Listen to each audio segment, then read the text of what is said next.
Hi guys! Welcome back to another videos. For today's video ay mag-share ako or i-share ang aking ginawa sa aking shop sa Shopee na kung saan ito ay para siyang Amazon style.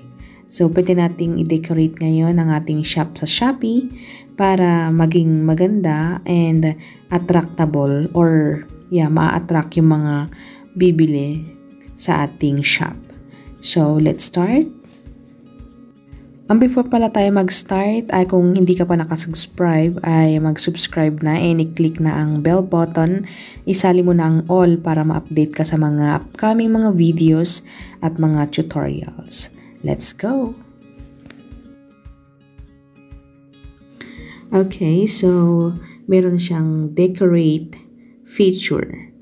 So open natin yung decorate sa pinakamataas na part ng shop natin. So tap lang natin yan, sabi dito decorate now. So tap lang natin ang decorate and ito yung mga style na pwede nating itap para yun ang magiging feature ng ating or magiging appearance ng ating shop.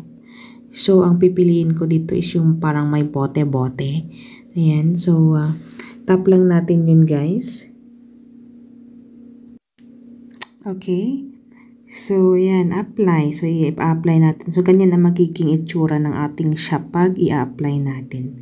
So, pag okay na, confirm. Kung confirm natin yung template. Alright. And then, ito na, i-edit na natin ang mga information and etc. na sa ating shop. Okay? Parang ito. Kung ano yung magiging picture na makikita. So, product gallery, yung mga hot deals. So, edit lang guys.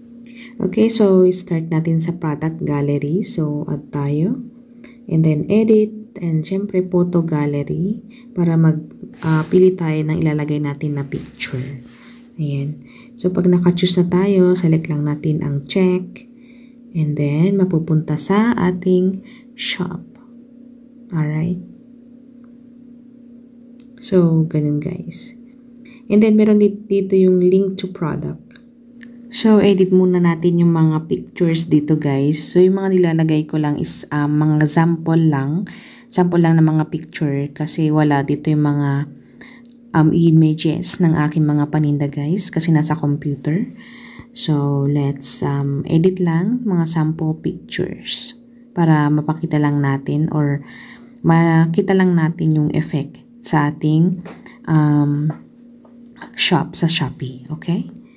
Alright. So, next natin. So, since may error, siguro hindi niya accept yung aking nilagay dito. So, papalitan natin siya.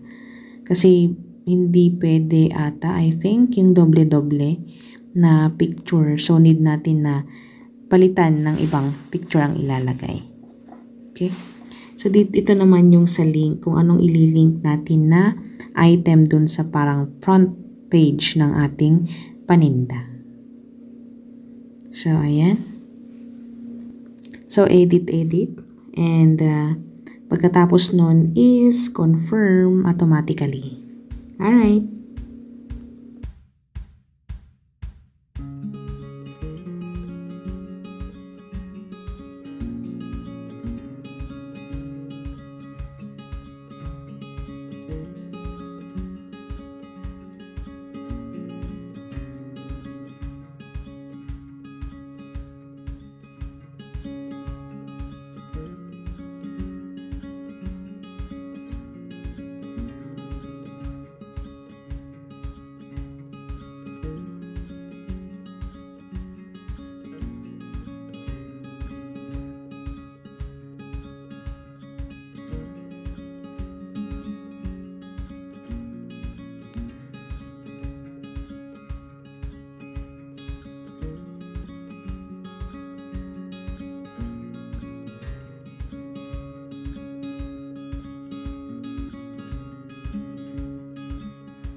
Okay, so once na done, confirm na lang natin. And ganito magiging itsura. And if okay, then tap natin yung publish.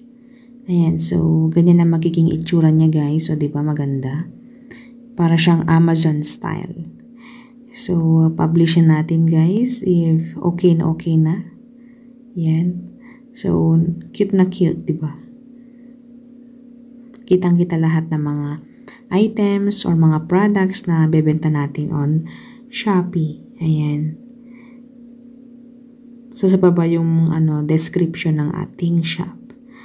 So, publish na natin guys for sure. Okay, so unable to publish, back to edit, sabi dito. So, mayroon tayong hindi nai-on or nai-off. So, dito tayo sa product by category. So, close lang natin yun guys. And then, papublish natin. Okay? Ayan, so nakapublish na siya guys. So, titignan natin ang ating shop kung ano yung itsura niya talaga. Okay? So, ayan. Ganyan ang itsura ng ating shop guys. So, ang gagawin ko dito is maglalag out ako and bubuksan ko yung isang account ko or Gmail ko sa Shopee para tignan natin yung pakikita or appearance ng ating shop. Okay? So, ganyan ang itsura ng ating shop guys. Pagbukas ng ating shop ay ito na ang magbubungad sa atin. Or ito na ang makikita sa ating shop. So, di ba? Parang ang ganda-ganda. Parang sa Amazon style nga. So, kung nakatulong to, ay huwag kalimutang mag-comment and mag-thumbs up sa baba. Subscribe na rin. And thank you for watching, guys.